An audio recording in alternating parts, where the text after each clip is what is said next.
दोस्तों नमस्कार, स्वागत है आपका बड़ी खबर बड़े खुलासे में। दोस्तों बी.आर. गवई देश के नए सीजेआई बन गए हैं और वो पहले बौद्ध सीजेआई हैं, ये उन्होंने खुद बताया। आपको ये बता दूं कि ये जो बी.आर. गवई हैं इनके पिता कांग्रेस के काफी निकट रहे हैं और कई राज्यों के राज्यपाल कांग्रेस की जब केंद्र में सरकार है तब ये उस समय रहे हैं। तो एक सवाल शुरू से ही उठने लगा है कि क्या नए सीजेआई बी.आर. गवई ये कांग्रेस के दबाव में काम नहीं करेंगे। इसकी उम्मीद कम लगती है, लेकिन जब कोई सीजेआई बन जाता है या न्यायाधीश बन जाता है तो उम्मीद यह की जाती है कि वो सबको एक बराबर देखेगा, लेकिन ऐसा होता नहीं है। मोदी सरकार बनने के बाद हमने देखा है कि कई मामलों में सुप्रीम कोर्ट ने विवाद पैदा किए हैं और सुप्रीम कोर्ट और केंद्र सरकार के बीच जिस तरह का टकराव हुआ है उसमें सीधा सीधा देश की राष्ट्रपति द्रौपदी मुर्मू और देश के उपराष्ट्रपति जगदीप धनखड़ खुल करके बोलते रहे हैं और कई बार उस विवाद में इस तरह की बातें हुई हैं कि देश की जनता का भी मन है कि अब न्यायपालिका में प्रणाली में सुधार किया जाए। ऐसे समय में जब वक्फ बोर्ड पर कानून अभी केंद्र ने बनाया संसद में और सुप्रीम कोर्ट ने उस पर सुनवाई शुरू कर दी, तो क्या खंडपीठ जो 5 जजों की इसकी सुनवाई कर रही है उस पर सवाल उठा, और वो सवाल किसी और ने नहीं, देश के उपराष्ट्रपति जगदीप धनखड़ ने उठाया। ऐसे में सुप्रीम कोर्ट की खंडपीठ एक फैसला करती है और वो ये कहती है कि कोई भी अगर राज्यपाल किसी सदन के द्वारा पास कानून को 3 महीने से ज्यादा अपनी फाइल को पास नहीं करता तो उसको कानून मान लिया जाएगा। वहां राज्यपाल ने साइन नहीं करे, इसको सहमति मान लिया जाएगा। और सेम उसमें आदेश में कह दिया कि यह राष्ट्रपति के लिए भी लागू है कि राष्ट्रपति अगर किसी भी विधेयक पर 3 महीने के अंदर निर्णय नहीं लेते तो उसको कानून मान लिया जाएगा। अब इसमें एक बहस छिड़ी। पहली बात तो यह बहस कि क्या 5 जजों की खंडपीठ इस तरह से संसद के द्वारा बनाए किसी कानून पर बहस कर सकती है? क्या देश के राष्ट्रपति जो कि सर्वोच्च हैं उनको इस तरह से वो आदेश दे सकती है? कानून के जानकारों का है कि हमारे देश में संविधान वो जो लिखा है उसका जो आर्टिकल 142 है, जिसका वो अनुच्छेद 142, 143 उस तरह की बातें चलती हैं, तो 142 के तहत सुप्रीम कोर्ट अपने अधिकारों का इस्तेमाल करके इस तरह की बातें कर रहा है, जिस पर देश के उपराष्ट्रपति जगदीप धनखड़ जी ने साफ साफ कहा कि देश की न्यायपालिका के पास धारा 142 की परमाणु मिसाइल है जिसको वो हमेशा हमारे ऊपर ताने रहता है। यानी पूरे देश के लिए जगदीप धनखड़ जी ने एक नई बहस शुरू की और उनका कहना यह था कि देश की संसद सबसे ऊपर है। और ये जगदीप धनखड़ जी कोई पहली बार नहीं बोल रहे, वो जब से उपराष्ट्रपति बने हैं तब से बोल रहे हैं। कानून के जानकार हैं, सुप्रीम कोर्ट में वो बहुत साल प्रैक्टिस कर चुके हैं और इसलिए उन्होंने एक नई बहस को जन्म दिया और उन्होंने कहा कि सुप्रीम कोर्ट को अपने अधिकारों में रहना चाहिए। केवल सुप्रीम कोर्ट व्याख्या कर सकता है कानून की, उसमें बदलाव नहीं, उसमें रोक नहीं लगा सकता, और वो भी तब कि जब खाली 5 जजों की खंडपीठ बैठी हो।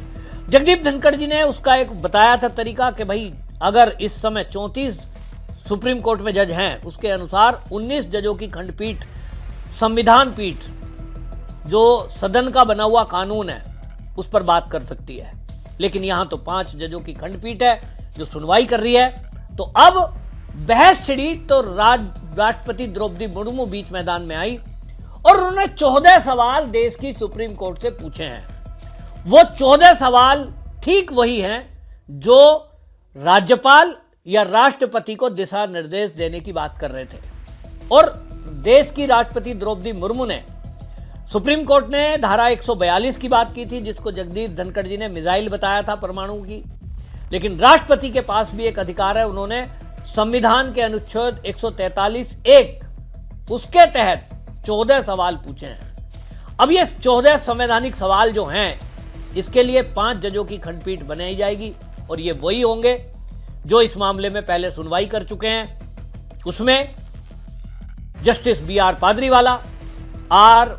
महादेवन, ये 2 जस्टिस तो 5 में से यही हैं। तो उम्मीद नहीं है कि ये सही कुछ निर्णय देंगे क्योंकि अपने ही निर्णय को पलटना होगा, लेकिन अब ये देखना होगा कि देश की राष्ट्रपति जो सवाल पूछ रही है ये देश की सुप्रीम कोर्ट उसका जवाब क्या देती है। इस पर सबकी नजर है। हमने ये भी देखा कि जब जगदीप धनखड़ जी ने सवाल उठाए तो जगदीप धनखड़ जी का विरोध करने के लिए कपिल सिब्बल बीच में आए और आज की डेट में पूरे कांग्रेसी और ये आपके कपिल सिब्बल, अभिषेक मनु सिंघवी, ये तो खुश हो रहे हैं कि साहब बी आर गवई तो अपने ही आदमी है। मैंने पहले ही कहा कि जब कोई न्यायाधीश बन जाता है तो वो सबका होता है, लेकिन हमारे देश में हमने देखा है। अभी आपको एक ताजा उदाहरण देता हूं। कन्हैया कुमार कांग्रेस का नेता है, अब पहले वो वामपंथी नेता था, और वो जेएनयू में खड़े होकर देश की सेना पर सीधा सीधा आरोप लगा रहा था कि भारत की सेना कश्मीर में बलात्कार करती है, भारत की सेना अन्याय करती है। बलात्कार जैसे शब्दों का इस्तेमाल कन्हैया कुमार ने किया, वीडियो अभी भी मौजूद है, लेकिन किसी कोर्ट ने उस पर स्वतः संज्ञान नहीं लिया।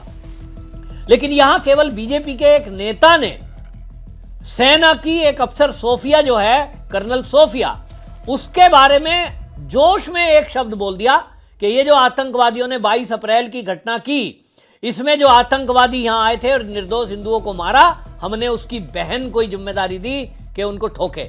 अब वो जोश में उनकी बहन मतलब वो धर्म के आधार पर कहना चाहते थे, लेकिन इसको कांग्रेसियों ने, लेफ्ट लिबरल ने इसको शब्द को पकड़ा और कहते हैं साहब बीजेपी वाले ने ऐसा कैसे कह दिया, आतंकवादियों की बहन सोफिया थोड़ी ही है।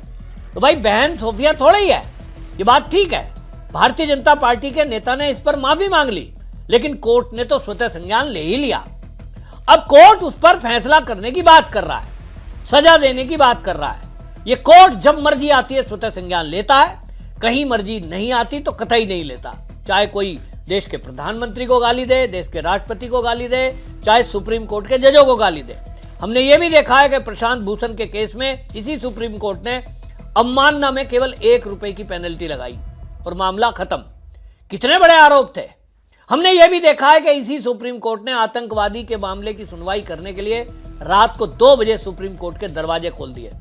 हमने यह भी देखा कि यहां वामपंथी जो एक दल है, उसके कारण पिछले वाले जो सीजेआई थे, छुट्टी वाले दिन शनिवार को जब वो छुट्टी पर हैं, तब खंडपीठ का गठन कर दिया उन्होंने।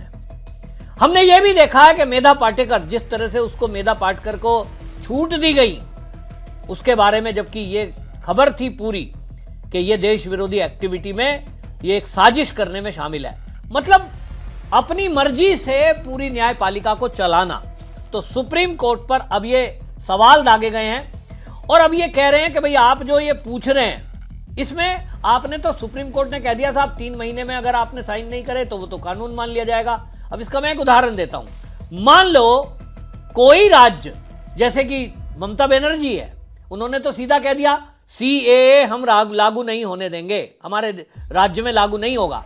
अब वो अपना सदन से पास कर दिया और राज्यपाल के पास भेज दें।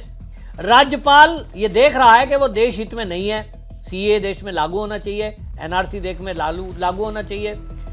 तो अगर राज्यपाल हस्ताक्षर नहीं कर रहा तो सुप्रीम कोर्ट ने तो कानून बना दिया कि 3 महीने साइन नहीं करोगे तो वो कानून बन जाएगा। तो इसका मतलब हर राज्य का मुख्यमंत्री केंद्र के बनाए कानून को साइड में रखेगा और अपने राज्य के नए नए कानून बनाएगा और उस पर अपने हिसाब से फैसला लेगा, चाहे वो देश हित में हो चाहे वो देश विरोध में हो। कोई कहता है ममता बनर्जी ने तो कर ही दिया, बोले साहब हमने कानून बना दिया, सीबीआई हमारे राज्य में बगैर पूछे नहीं आ सकती, तो सब तो मना ही कर देंगे कि हमारे राज्य में ईडी नहीं आ सकती। तो जितने प्रदेशों के मुख्यमंत्री हैं, ये तो कल को सेना के मना कर देंगे, हमारे राज्य में सेना नहीं आएगी, विधेयक पास कर दिया, हमारा तो कानून बन गया है, फिर कहेंगे कानून का उल्लंघन हुआ है, फिर ये सुप्रीम कोर्ट जाएंगे। असली खेल यही है। ये केंद्र के बनाए कानून, जो ईडी के कानून बनाए हैं धन शोधन एक्ट के, जिसमें आए दिन भ्रष्टाचार पकड़ा जाता है, अरबों करोड़ों रुपया पकड़ा गया है देश में, सब लोग। अब उसमें सब में मुझे कहने की जरूरत नहीं है कि सुप्रीम कोर्ट के जो जस्टिस साहब के गैराज में नोटों के बंडल जखीरा जलता हुआ मिला, उस पर अभी सुप्रीम कोर्ट की जो बेंच बैठी है, जो पूर्व जज बैठे हैं, उन सब की जांच आपने देखी है, कुछ हुआ नहीं है अभी तक एफआईआर। तो सवाल यह है कि जब भ्रष्टाचार देश में चरम पर है, ऐसे में सब मिलकर इस भ्रष्टाचार की जांच पे, यानी जो आप देखते हैं कि ईडी इसमें कानून बनाए केंद्र सरकार ने, इन्हीं कानूनों को ही बंद करना चाहते हैं, रोकना चाहते हैं, अंकुश लगाना चाहते हैं। देश से कानून में सोचिए भ्रष्टाचार कैसे मिटेगा। अपने आप मर्जी से कानून बना देंगे। कहीं कोई अपराधी अगर किसी राज्य में ज्यादा है, जैसे घुसपैठ है, सीबीआई का केस होना जा रहा था भ्रष्टाचार में, टीचर भर्ती घोटाला पश्चिम बंगाल का था, ममता बनर्जी ने कानून बना दिया कि साहब हमारे राज्य में सीबीआई नहीं आ सकती। महाराष्ट्र ने भी बना दिया था जब उद्धव ठाकरे मुख्यमंत्री थे, उसकी देखा देख केजरीवाल ने भी पास कर दिया। ये तो यहाँ एलजी बैठे हैं, वरना हर राज्य का यही हम देख रहे थे, एनआरसी लागू नहीं होने देंगे। अब इसका मतलब तो आप कुछ भी कानून बनाओगे, कल को किसी भी राज्य का मुख्यमंत्री ममता बनर्जी तो सबसे पहले कर देगी, कहेंगे जी जो भी बांग्लादेश के घुसपैठिए हैं, जो भी रोहिंग्या हैं, हम उनके लिए प्रदेश की नौकरी में आरक्षण लागू करते हैं, हम उनका जो है कोटा लागू कर देते हैं, नौकरी पढ़ाई सब जगह कोई भी कानून बना दो। तो ये न्यायपालिका के जरिए देश विरोधी एक्टिविटी करने वालों को मदद पहुंचाने का एक षड्यंत्र मुझे लगता है। मैं श्योर नहीं हूं लेकिन मुझे लगता है, और इसीलिए न्यायपालिका ने यह राज्यपाल और राष्ट्रपति को जानबूझकर बाउंड करने की कोशिश की है। लेकिन अब राष्ट्रपति द्रौपदी मुर्मू ने बता दिया कि वो खाली रबर स्टैंप ना समझना। उनको ये सोच रहे थे कि कानून की जानकारी नहीं है, रबर स्टैंप की तरह है, चुप रहती है। हालांकि उन्होंने पहले भी सुप्रीम कोर्ट पर फैसले उठाए हैं, उन्होंने मतलब सवाल उठाए हैं। तो ये 14 सवाल आपको सब बता ही चुके हैं चैनल पर, लेकिन मैं भी आपको बता देता हूं कि जो ये 14 सवाल हैं वो खास तौर पे उसी बात के लिए है कि जो उन्होंने बातें की हैं, इन सब में उन्होंने जो ये सुप्रीम कोर्ट है इसके बारे में बोल दिया कि भाई आप जो ये सवाल कर रहे हैं हमसे, आखिरकार आपका मतलब क्या है, क्या ये इस तरह से किसी देश के राष्ट्रपति को आप बाउंड कर सकते हैं। तो जैसे मैंने कहा, ये तो कल को जो है अपनी मर्जी चलाएंगे राज्य, और यही शायद एक षड्यंत्र है। द्रौपदी मुर्मू ने जो 14 सवाल पूछे हैं उसमें एक सवाल है, जब राज्यपाल के सामने कोई बिल आता है तो उनके पास कौन कौन से संवैधानिक विकल्प होते हैं, सुप्रीम कोर्ट बताए। क्या राज्यपाल फैसला लेते समय मंत्री परिषद की सलाह से बंधे हुए हैं? क्या राज्यपाल के फैसले को अदालत में चुनौती दी जा सकती है? क्या आर्टिकल 361 राज्यपाल के फैसलों पर न्यायिक समीक्षा को पूरी तरह रोक सकता है? क्या राष्ट्रपति के फैसले को भी अदालत में चुनौती दी जा सकती है? क्या राष्ट्रपति के फैसलों पर भी अदालत समीक्षा कर सकती है? क्या राष्ट्रपति को सुप्रीम कोर्ट से राय लेना अनिवार्य है? क्या सुप्रीम कोर्ट आर्टिकल 142 का इस्तेमाल करके राष्ट्रपति या राज्यपाल के फैसलों को ये सुप्रीम कोर्ट बदल सकता है?